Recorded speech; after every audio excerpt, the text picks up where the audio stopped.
You all let me know when you're ready.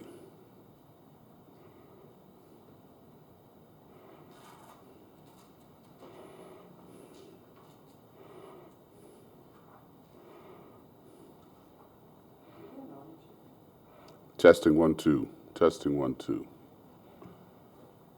We're good? Everyone ready? Okay. Good morning, everyone. Thank you so much for joining us. Today we want to share some important updates about the proposed general fund budget for fiscal year 2023. I'm joined this morning by City Administrator Faye Johnson, who you will hear from in a moment, as well as our City of West Palm Beach Chief Financial Officer, Bridget Souffrant. I, first of all, want to thank City Administrator Johnson, our CFO, and the entire Finance Department budget team, who for months have worked arduously to create the tentative budget that will soon be presented to the City Commission for final approval. Before I turn it over to City Administrator Johnson, I want to share a few highlights that West Palm Beach residents, business owners, and other stakeholders can look forward to. The key takeaway from this tentative budget is that the millage rate will be reduced by 0.15 mils. This reduction is significant considering the last time the City of West Palm Beach saw a millage reduction was in 2008, over a decade ago. With this reduction, the city is foregoing about $2 million of the $16.3 million in tax revenue that was generated by an almost 18% increase in property taxes last year. Another key takeaway is the $25,000 senior homestead exemption. Eligible senior citizens will now be able to exempt from taxation another $25,000 from the value of their homes. There are a few other highlights I want to point out.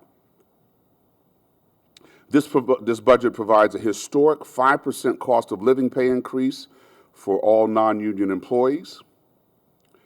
This budget includes the second year of funding of the historic 3-year contracts for public safety, which included significant market adjustments, along with the 5% step pay.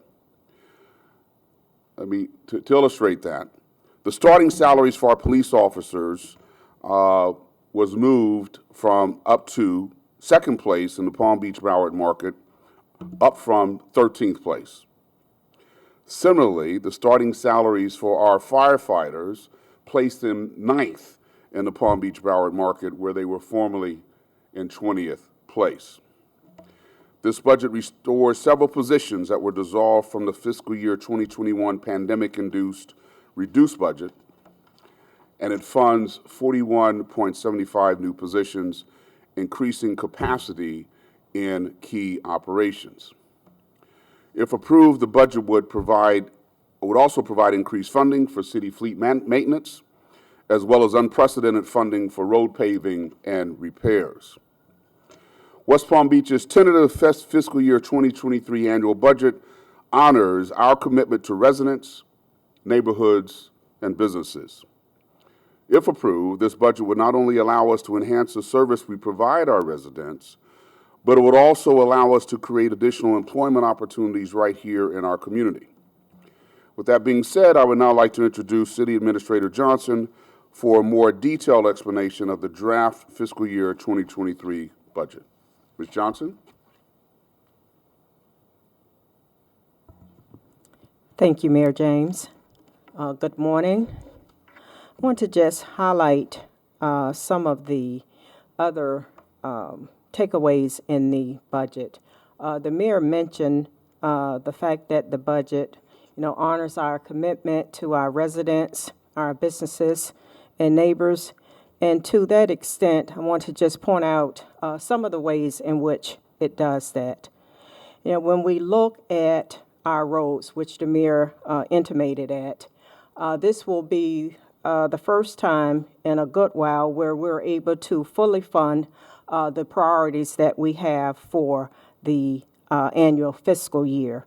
So we have not in the past provided funding out of our general fund budget for roadway paving. We have utilized sales tax funding and gas tax, but the general fund is in a position to complement those sources, and therein we'll be able to fully fund much needed road repairs and paving, which has been one of the challenges that we have heard from our residents. So we heard you and we are responding accordingly. Another key takeaway in this budget is that we have reinstated a significant amount of funding for library books, be they digital or hard copies. That was one of the sacrifices we had to make back in FY21 when we cut the budget, but we know that the library is a place where a lot of education and learning takes place, and it is still very popular. It is growing in popularity. So we're glad to be able to restore that funding.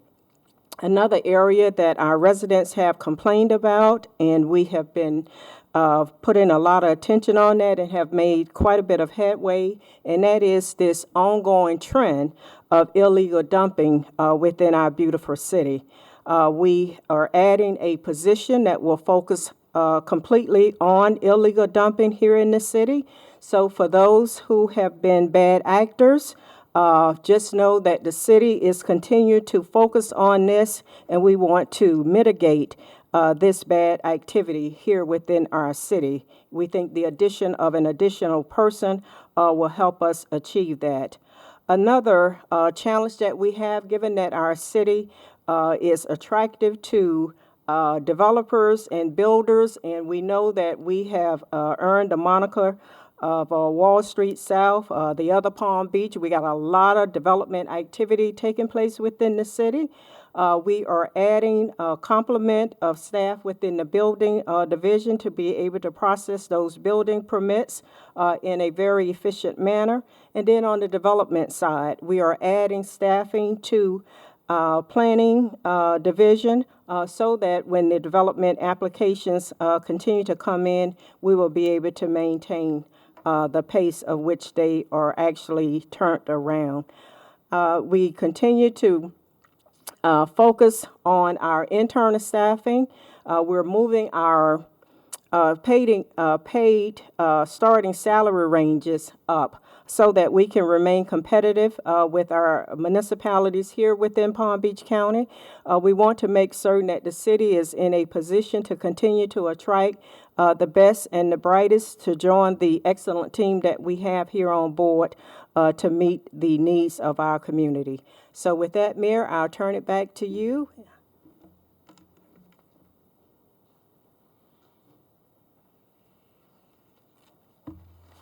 Thank you, Ms. Johnson, for those additional highlights. And with that, I'll open up to any questions that you may have.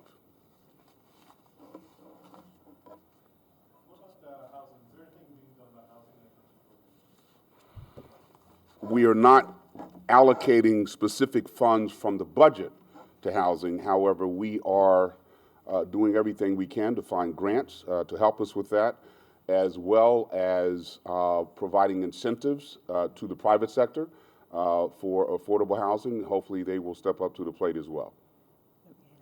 Yes. Let me just add a footnote to the mayor's comments. The budget certainly contains the traditional federal and state funding for housing. As the mayor indicated, we have not included that in the general fund operating budget, but certainly that continues to be a focus. And also, as the mayor intimated, in terms of incentives, that will continue, and that's how we would then incentivize the developers to actually construct more affordable housing. We recognize that it has become even more of a crisis here within our community because of all of the activity that we have happening on the development side. Anything else? Well, again, thank you for coming. Thank you for shedding a light on what I think is very positive news about our budget this year. Have a good day, everyone.